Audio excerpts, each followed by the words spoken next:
Soll das etwa für mich sein? Nein, für mich. Das trägst du das nächste Mal, wenn ich dich besuchen komme.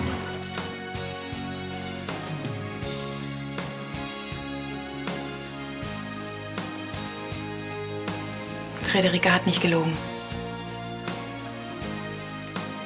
Ich habe mit ihr geschlafen.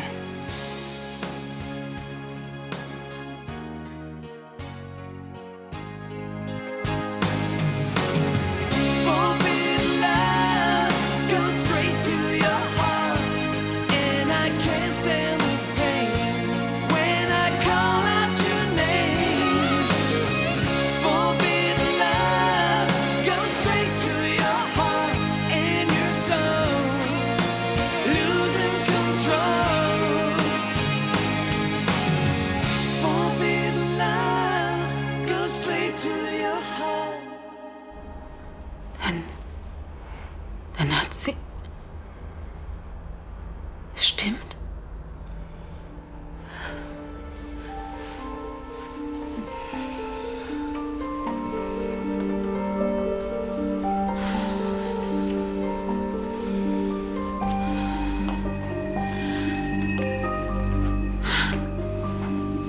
Du hast...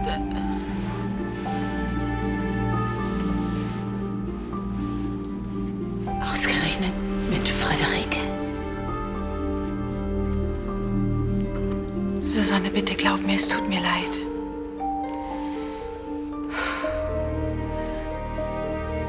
Unter normalen Umständen wäre das doch gar nicht passiert.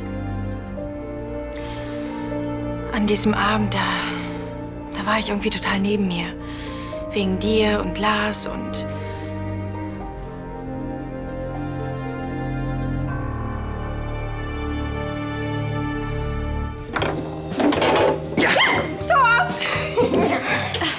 Von wegen, die machen wir platt. Dein Sturm ist ja nicht mal ein laues Lüftchen, das bei meinen Vorlagen. Gregor und ich sind eh mal ein unschlagbares Team.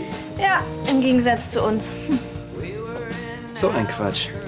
Ich weiß auch nicht, woran es liegt. Das ist die Seite hier. Oh, das ist ja die billigste Ausrede, die ich je gehört habe. Du glaubst mir nicht? Dann lass uns die Seite wechseln und wir zeigen euch mal, was echter Teamgeist ist. Diesmal, liebe Freunde, zu 0. Yep. Und wovon träumst du nachts? Also, bereit? Immer. Ich brauchte an dem Abend einfach eine Schulter zum Anlehnen. Wenn es nur bei der Schulter geblieben wäre. Susanne, glaub mir, das hatte wirklich nicht die geringste Bedeutung für mich. Ich weiß selbst gut genug, wie Frederike einen manipulieren kann. Trotzdem, dass du mit ihr geschlafen hast, das hatte eine Bedeutung. Nein.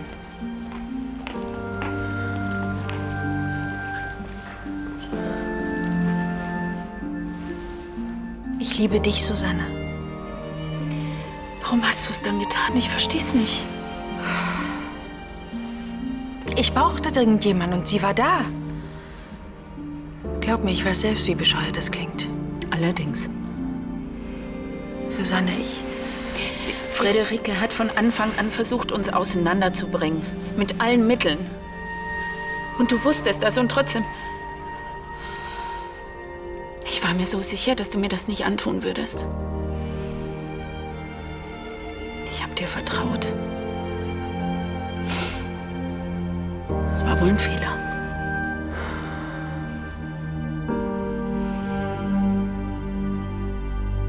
Also immerhin, unsere Hotelkette in Spanien wirft bis jetzt gutes Geld ab.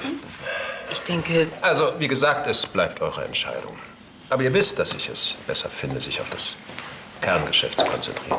Außerdem, ich finde es riskant. Ja, also ein bisschen Restrisiko bleibt natürlich immer. Vielleicht kann ich helfen. Du? Ich war schon oft in Lateinamerika. Ich spreche die Sprache, ich kenne die Kultur. Ja, wahrscheinlich die Trinkkultur. Ich kann mir schon lebhaft vorstellen, wie du nach einem Frühstück mit einer halben Flasche Tequila zur Auflockerung der Gespräche ein bisschen die Botanik abräumst. Ansgar, bitte. Entschuldige, Nathalie, wie stellst du dir das genau vor? So genau weiß ich das auch noch nicht.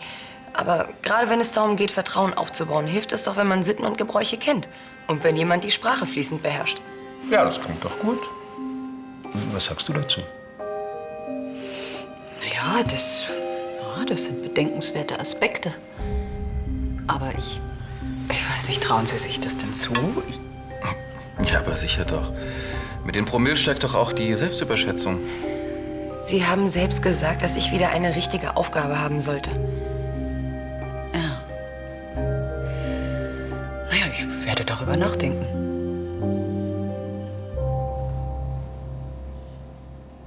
An was denkst du? An alles. An Friederike, an uns, an unsere Ehe. Susanne, bitte. Stell das jetzt nicht alles in Frage.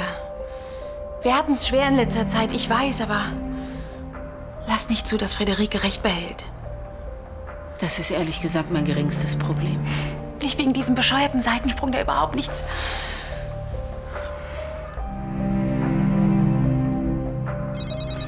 Geh nicht ran.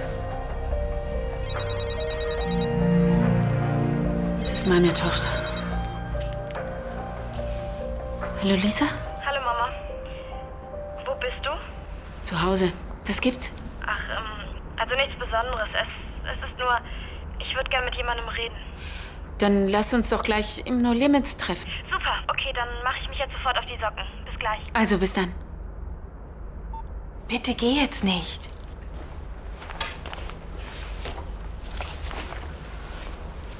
Meine Tochter braucht mich. Und ich brauche Zeit nachzudenken.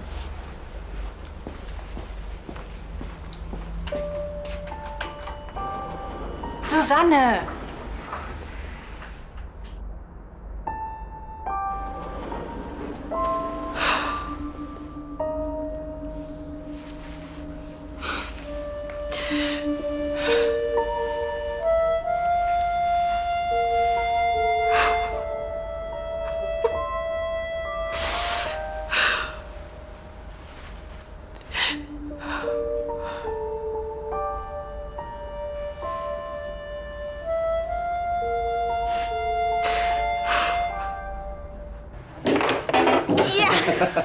Das gibt's doch nicht. Tja, genau so muss das sein. Ja. 10:3 für euch. Wie bitte? Wir haben verloren, ihr habt gewonnen. Das wollte ich hören. Wir nehmen eure Glückwünsche natürlich gerne entgegen. Ja, wir wissen eben, was sich als gute Gastgeber gehört. Was zum Trinken zum Beispiel?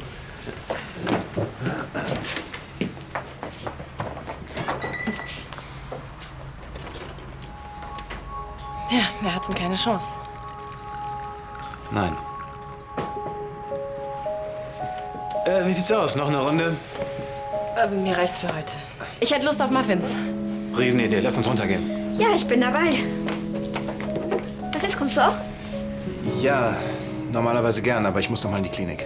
Warum? Du hast doch heute frei. Ja, aber heute ist auch der erste Arbeitstag unseres neuen Oberarztes und ich würde ihn gern kennenlernen. Aber den siehst du doch eh morgen. Du weißt doch, wie es tagsüber im Krankenhaus ist. Hektik überall. Also, bis dann. Tschüss. Das war nicht unser letztes Spiel, Doktor. Tschüss. Tschüss.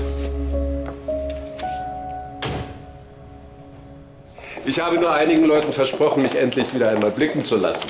Oh, ich werde dich daran erinnern, wenn du doch wieder heimlich in die Aktenordner schaust. Ich kann mich beherrschen, glaub mir. Wie lange wird euer Meeting dauern? Bis wir fertig sind. Zum Abendessen werden wir hoffentlich zurück sein. Viel Erfolg. Und wenn ich irgendwie helfen kann, mein Angebot steht. Ach, geht doch schon mal vor. Ich glaube, ich habe was vergessen. Ach, Natalie, tu mir doch bitte einen Gefallen, ja? Natürlich. Halt dich aus der Firma raus. Ich hab's nur gut gemeint. Dir geht's doch gar nicht um irgendeine Aufgabe. Du bist eifersüchtig auf Olivia. Du willst nur in die Firma, damit du mich besser kontrollieren kannst. Interessanter Gedanke, Ansgar, aber was du mit deinem Betthäschen machst, interessiert mich nicht. Dein Vater wartet auf dich.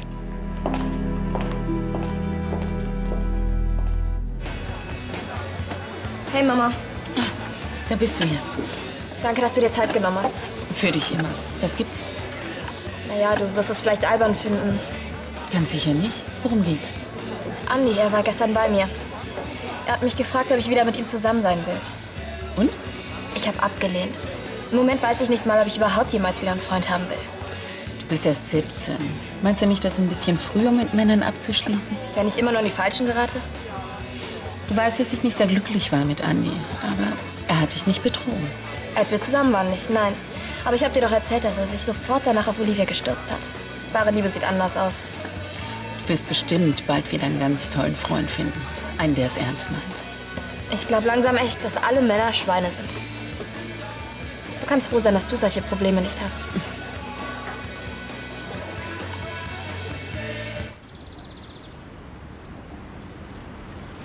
Kittylein, Sie haben doch sicher schon den einen oder anderen Mann abblitzen lassen, oder? Klar, ständig. Wieso? Genau in dem Ton fertigen Sie Schalaschow ab, wenn er den Vertrag nicht so unterschreibt, wie er vorliegt. Sowas können Sie doch viel besser. Ja. Nur leider muss ich hier wieder den Samariter geben, bis mir das Ohr blutet. Deswegen ab sofort keine Störung mehr. Klar? Ciao. Danke, dass Sie so kurzfristig für mich Zeit haben. Selbstverständlich, kommen Sie. Was ist denn los? Sie sehen ja furchtbar aus. Ich kann nicht mehr. Jetzt setzen Sie sich erst mal, jetzt bin ich ja da. Eigentlich wollte ich Sie gar nicht mehr belästigen, aber ich habe das Gefühl, Sie sind der Einzige, der mich versteht. Was genau ist denn vorgefallen? Sie wollen mich nicht in der Firma haben. Wer will Sie nicht in der Firma haben? Alle! Mein Mann, Elisabeth. Ich habe Ihnen meine Hilfe angeboten, aber Sie trauen mir nichts zu. Beweisen Sie Ihnen das Gegenteil. Und was ist, wenn Sie recht haben? Wenn ich wirklich nur eine nutzlose Säuferin bin? Verdammt nochmal, jetzt reißen Sie sich mal zusammen. Sie dürfen jetzt nicht aufgeben.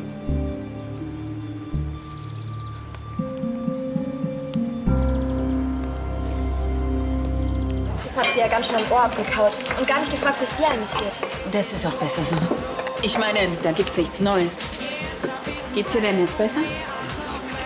Ja, vielleicht sind ja doch nicht alle Männer Vollidioten. Angeblich soll es sogar ein paar brauchbare Exemplare geben. Das kann ich nur bestätigen. Danke. Tschüss. Ciao. So, 4 Sekt, das macht dann 4 Küsse. Christian, mit deiner Art abzukassieren werde ich noch arm. Manchmal soll es eben nicht sein. Aber wart's ab, der Richtige ist vielleicht schon ganz in der Nähe. Ja, vielleicht hat er sich an die Dönerbude nebenan verirrt. So, Sorry, hat etwas länger gedauert. Ja, das haben wir schon bemerkt. dafür geht der Sekt aufs Haus. Dankeschön. Wo wir schon mal alle beisammen sind. Leonard hat doch übermorgen Geburtstag. Und ich würde gern mit ihm reinfeiern. Also, was haltet ihr von einer Überraschungsparty? Klar. Gute Idee. Und du? Ich weiß nicht, ob Leonard so sehr auf Trubel steht. Ach, jeder sagt doch immer bloß keine Überraschungsparty. Und dann freut man sich doch? Wie du meinst. Klar. Also dann morgen nichts vornehmen. Und jetzt runter damit.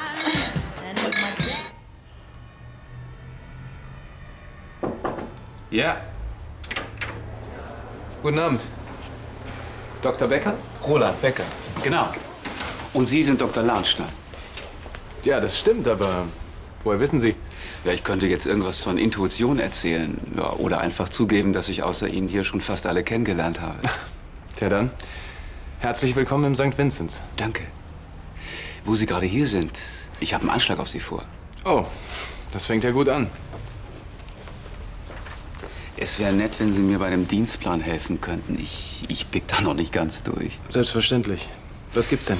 Ihr Kollege Dr. Buschanski, der fällt morgen aus und ich weiß nicht, wen ich als Vertretung einsetzen soll. Das ist in der Tat nicht ganz einfach. Wir sind chronisch unterbesetzt. Ich wollte Sie schon eintragen. Ja, dann habe ich gesehen, dass Sie übermorgen Geburtstag haben. Und den wollen Sie doch nicht im Krankenhaus verbringen, oder? Ansgar behandelt mich wie den letzten Dreck, aber ich liebe ihn trotzdem. Entschuldigen Sie, aber wenn Sie so reden, das macht mich dermaßen wütend. Ansgar meint es bestimmt nicht so. Es ist nur... Nein, wütend auf Sie. Sie präsentieren sich als Opfer, wie eine Gazelle, die dem Löwen den Hals extra hinhält und sagt, bitte, bitte beiß mich, ich hab's verdient. Wollen Sie damit sagen, ich provoziere ihn? Ja, klar. Je schwächer Sie sich zeigen, desto mehr reizen Sie ihn, wieder draufzuhauen. Und dann bin ich wohl auch selbst daran schuld, dass er eine Affäre mit seiner Assistentin hat? Ach Gott, da lässt er doch bloß ein bisschen Dampf ab, na und? Sie sind ihm wichtig. Was glauben Sie, warum er Sie geheiratet hat? Weil Sie eine kluge, charmante, humorvolle und sehr attraktive Frau sind. Sie haben alles, was ein Mann sich wünschen kann. Sie müssen sich dessen bloß wieder bewusst werden. Wenn Sie sich schwach und hässlich fühlen, können Sie von Ihrer Umwelt nicht erwarten, dass die vom Gegenteil überzeugt ist. Passen Sie mal auf. Ich verrate Ihnen jetzt ein kleines Geheimnis. Wenn ich mich schwach fühle, nehme ich diesen Flummi hier, es geht auch ohne Flummi, auf eine Faust und drücke ganz fest zu. Probieren Sie es mal. Los. Ganz fest. Und dann drücke ich so fest ich kann gegen die andere Hand. Spüren Sie das? Damit spüre ich, welche Kraft in mir steckt. Und das funktioniert bei Ihnen auch, da bin ich mir ganz sicher. Warum machen Sie das alles für mich? Vielleicht weil...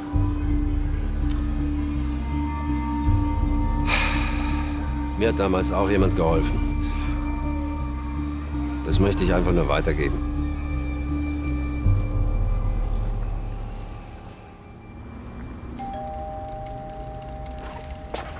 Carla, komm rein. Hallo Arno.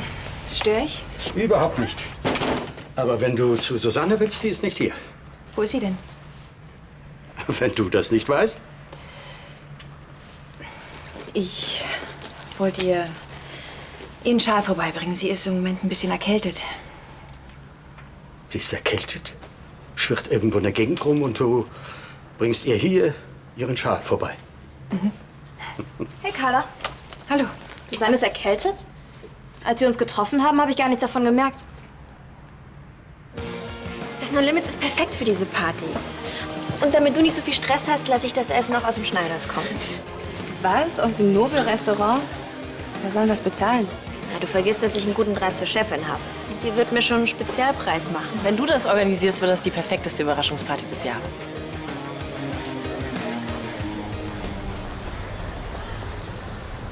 Und die Bauchmuskeln erst. Aber es ist auch kein Wunder, der arbeitet den ganzen Tag auf dem Bauch. Darf ich Sie daran erinnern, dass Ihre Aufgabe in mehr besteht, als das Telefon abzuheben, wenn es klingelt? Moment, mit dir habe ich was anderes vor.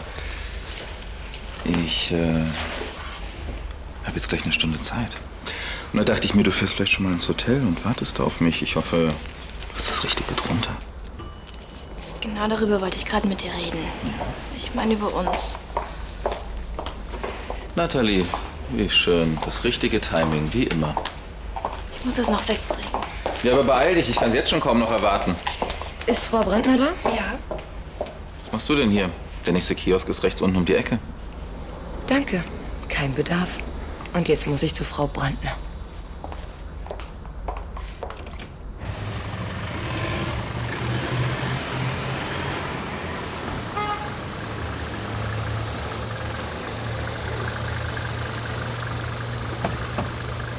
Sind Sie frei?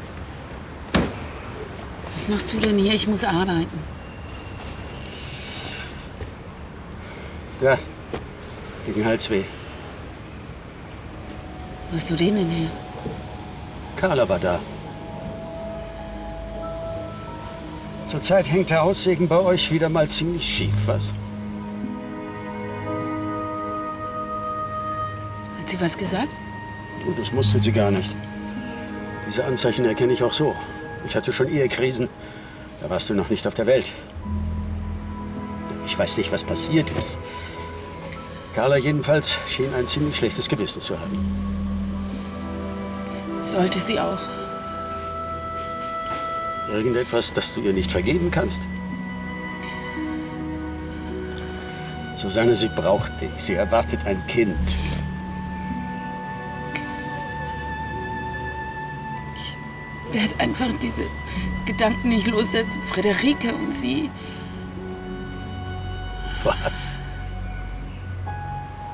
Du meinst, diese Friederike und Carla sind tatsächlich...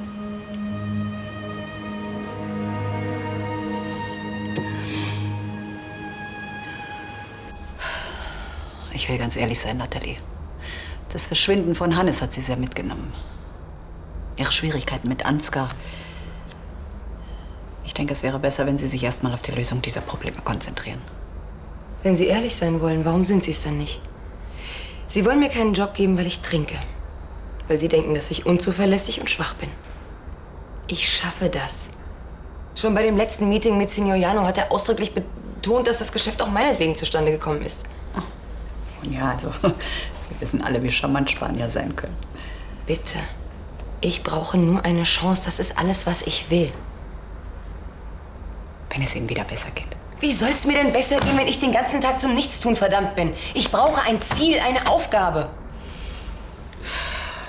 Naja, also gut. Wir können es ja mal versuchen, Sie bei Vertragsverhandlungen als Dolmetscherin einzusetzen. Wenn Sie nach Lateinamerika expandieren, sollten Sie die Übersetzung durch eine interne Abteilung koordinieren. Sprich ruhig weiter, Natalie.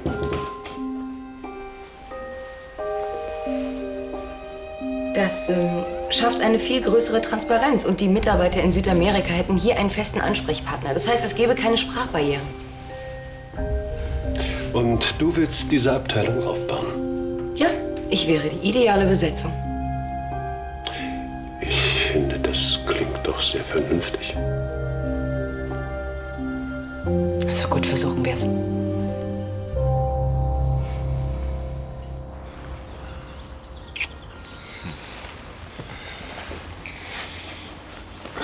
Ich habe von dir geträumt. Na klar. Daher kommt ja auch der Begriff Traummann. Komm lieber her, dann zeige ich dir, was ich geträumt habe. Aber dann werden die Croissants kalt. Wow. Womit habe ich das denn verdient? Reine Taktik, damit ich an meinem Geburtstag noch ein viel größeres Frühstück von dir bekomme. Und wie groß? Na, sagen wir mal 1,58. So. Die Milch fehlt. Sag mal, hast du heute Abend schon was vor? Ja, ich muss arbeiten. Was? Aber das geht nicht. Doch, ein Kollege ist krank geworden. Ich habe seine Nachtschicht übernommen. Aber dann kannst du ja gar nicht reinfeiern. Ach, das macht nichts. Ich habe eh keine Lust auf Party. Wir machen uns dann morgen lieber einen ruhigen, okay? Super. Ich hätte auf dich hören sollen. Du hast gleich gesagt, dass aus unserer Ehe nichts werden kann. Ja, das ist richtig. Aber schließlich hast du mich vom Gegenteil überzeugt. Auch wenn das sehr lange gedauert hat. Hätte ich Lars nicht geküsst, hätte Carla sich nie auf Friederike eingelassen. Ach, Kind, sich jetzt mit Selbstvorwürfen zu martern, das ist genauso überflüssig wie immer nur dem anderen die Schuld zu geben. Ich meine damit, so etwas passiert nicht einfach nur so. Oft fehlt dem Partner irgendetwas in der Beziehung. Glaub mir, auch da weiß ich, wovon ich rede. Ich habe mit Carla schon darüber gesprochen. Ihr fehlt die Sicherheit zwischen uns. Und das nicht nur wegen Lars. Was mache ich, wenn ich ihr diese Sicherheit niemals geben kann? Ich habe Angst, sie zu verlieren, Papa.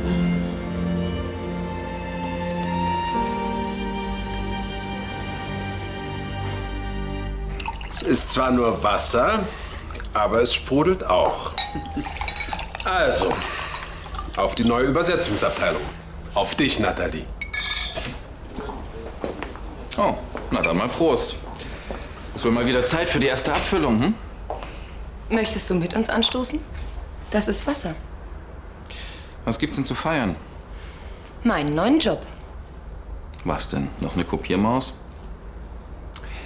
Natalie wird unsere neue Übersetzungsabteilung aufbauen. Na, großartig. Früher haben unsere Abschreibungsobjekte irgendwie mehr Sinn gemacht. Johannes und Frau Brandner vertrauen mir. Warum kannst du das nicht auch? Dir vertrauen? Kannst du dich erinnern, was passiert ist, als ich dir das letzte Mal vertraut habe?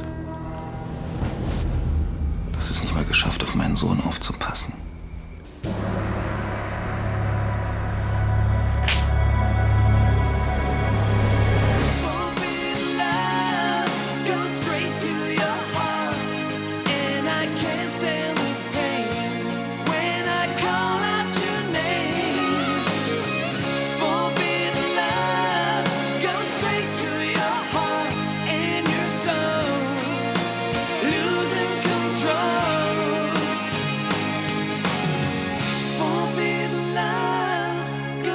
To